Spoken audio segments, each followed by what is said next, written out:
అందరికీ జై Bhim. Welcome to దండోరా మీడియా. నేను మీ జయన్న మాదిగ. శీతాకాల సమావేశాలు 18 రోజులు 216 కోట్ల రూపాయల యొక్క ప్రజాధనం వృధా అయింది. ప్రతిపక్షాల ఆందోళన నేపథ్యంలో 79.5 గంటల యొక్క విలువైనటువంటి పార్లమెంటు సమయం వృధా అయిపోయింది. ప్రజలారా మీరు ఒకసారి గమనించాలి, ఈ 216 కోట్ల రూపాయల యొక్క డబ్బు ప్రజాధనం వృధా అయింది. అంటే ఒక గంటకి మన పార్లమెంటు ప్రజల యొక్క సమస్యలని చర్చించడానికి పెడుతున్నటువంటి ఖర్చు ఎంతో తెలుసా? 1,50,00,000 రూపాయలు. ఇలా 1,50,00,000 రూపాయలని ఒక గంటకు ఖర్చు పెడుతుంది. దేనికోసం? ప్రజల కోసం.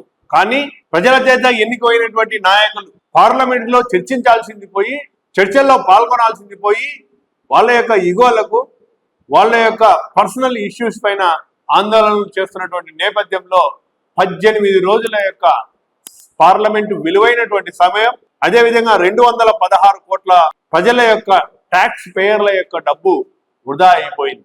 ఒక గంటకి 1,50,00,000 రూపాయల డబ్బు ఖర్చు పెడుతున్నటువంటి పార్లమెంట్లో చర్చలు చేయాలి కదా.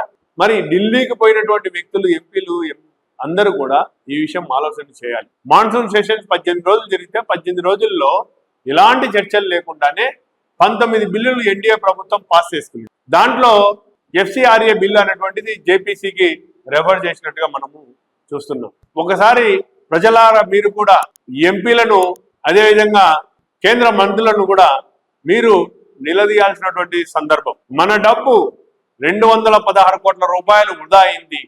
దీనికి ఎవరు సమాధానం చెప్తారు? ఆలోచన చేయండి.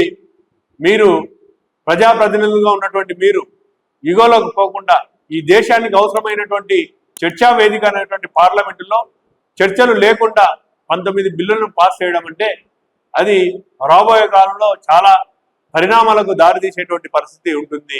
కాబట్టి మీరందరూ ఆలోచన చేయాలి, ప్రజలందరూ ఆలోచన చేయాలి. ఒక గంటకు ఈ దేశంలో పార్లమెంట్లో మన డబ్బు 1,50,00,000 ఖర్చు పెడుతున్నారు. 216 కోట్లు వేస్ట్ అయింది. ఇవన్నీ మీరు తెలుసుకోవాలని చెప్పేసి దండోరా మీడియా తెలియజేస్తుంది. ఒకవేళ ఈ వీడియో మీకు నచ్చినట్లయితే లైక్ చేయండి, షేర్ చేయండి, సబ్స్క్రైబ్ చేయండి. Thank you.